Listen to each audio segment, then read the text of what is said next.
The Daily Wake Up. Visualize your future, behave in ways needed to create your future, execute your new behaviors to fulfill your mission. We are mission chasers. Good morning, gentlemen. This is the Daily Wake Up.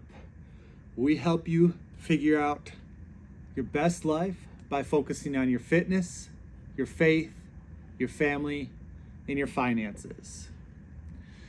Today's episode, we're going to talk about progress over perfection.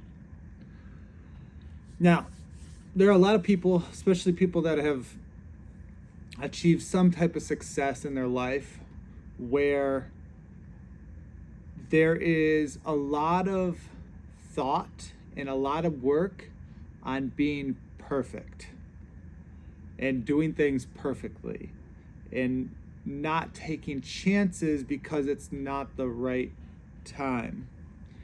And I know for me, like, this was something that held me back a lot at a couple points in my life.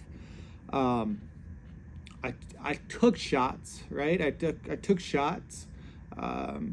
I became an entrepreneur. I started my own business. That was me taking a shot. And it definitely wasn't the right time when I first became an entrepreneur, because it was actually crazy. And I guess let me tell you that story.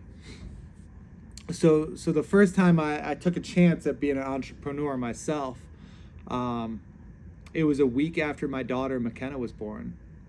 I was working this job as the sports performance director at a training facility, and I had been there for, at that point it was about 5 years.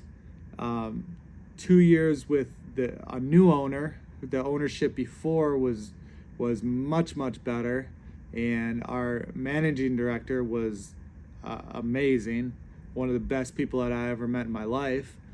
And the owner ended up not wanting to deal with the business anymore. I'm pretty sure he was losing money. We had a lot of staff members, and we had not a ton of revenue coming in. So there was new ownership. Ownership was cool the first year, and then the second year things kind of started getting weird. He was at the facility less and less. He was training a couple of women. One of them he ended up marrying, having kids with, which I thought was weird because both of them were married, and now those two are married. But I ended up, at that second year, I was getting frustrated, right? Like, I had a couple clients that I was working with prior to him even coming around. One of them lived a decent amount away from where the facility was, and he still wanted to train with me. So I ended up training him at a high school. And the owner wanted me to pay him, even though he had no involvement with me working with this athlete, and I was working with him in the morning. So I had to pay him half. I think it was half of what I was getting paid to work with somebody that had nothing to do with him at a facility that had nothing to do with him. So there was that, and then there was other things as well. I can't remember everything to exact detail, and it doesn't matter, but Megan ended up getting pregnant with McKenna, and we had McKenna, and I was in the hospital for a couple days, and I was running a good amount of the sessions, but my wife just had my first baby. So we were in the hospital, I think 2 or 3 days. I obviously took those days off, and then we ended up coming back because I had a lot of athletes that I was training, a lot of Olympic level ice dancers that knew my situation, knew what was going on, and I wanted to bring McKenna in and show her off. So we walk in, all the ice dancers are loving McKenna and fawning over her. And then the owner walks in, and he was like, "Oh, she's cute. When are you coming back?" What do you mean, when am I coming back? I just had my daughter. Like, I need a little time with my wife and my daughter. My wife can't really do a lot because she just had a baby. So at that point, I was frustrated. I was really frustrated. So take a couple more days off, and at the same time, like, I was actually looking for a different job.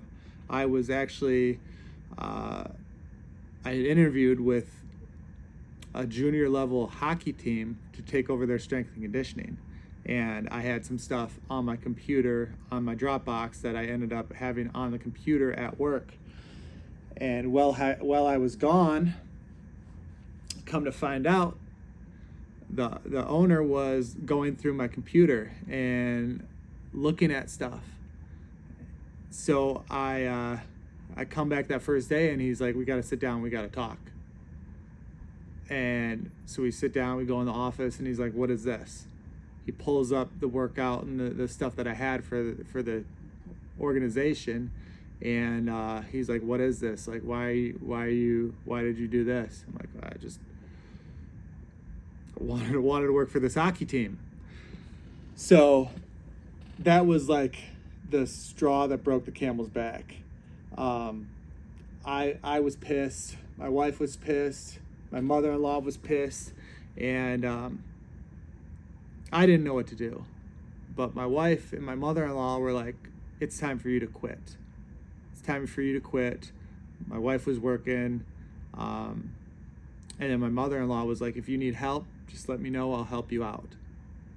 So I took that jump. I took that risk, and obviously I had that support from those two. But if I had waited for the perfect time, right? If I had waited for the perfect time instead of waiting, like, it was a week after my daughter was born that I quit. I remember exactly. It was 7 days after she was born that I quit. If I would have waited longer, things would have gotten better. Things wouldn't have gotten any better there at that facility. They ended up closing. But there are times where we often overthink things. We think we can't do something. We can't take a step into where we belong because every situation has to be perfect. And a lot of times that perfection is what holds people back from doing what God put them on this earth to do. They think because, they got this paycheck, this consistent paycheck from this job, that they're good. They can't go and do something else.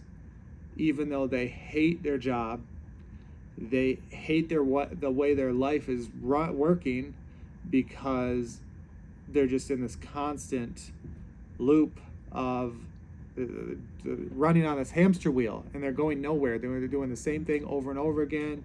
They feel like they're in the same place financially, physically, in their faith. Like, it's just a repeat of everything.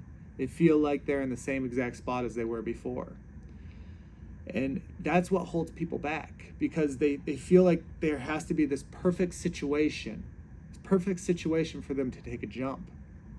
But the majority of the time, there's not going to be a perfect time. So you're just going to have to take that jump. So for today, I want you to think about that jump that you want to take, that leap that you want to take. And it might just be time. It might be time to take that leap and stop waiting on the perfect time for that to happen. It's your time. So take that jump. Now, if you want to learn how to become the best version of yourself possible by maximizing your fitness, by becoming confident and certain in yourself, by having the most amazing relationships with your wife and your kids that you've ever thought about having, and then by adding $100,000 to your bottom line this year, then the Courageous Men program is perfect for you. Now, to find out more and to get our free Lean and Cut guide, go to www.courageousmenfitness.com/lean and cut men. And you can find your free guide. So go download that, and I will talk to you tomorrow.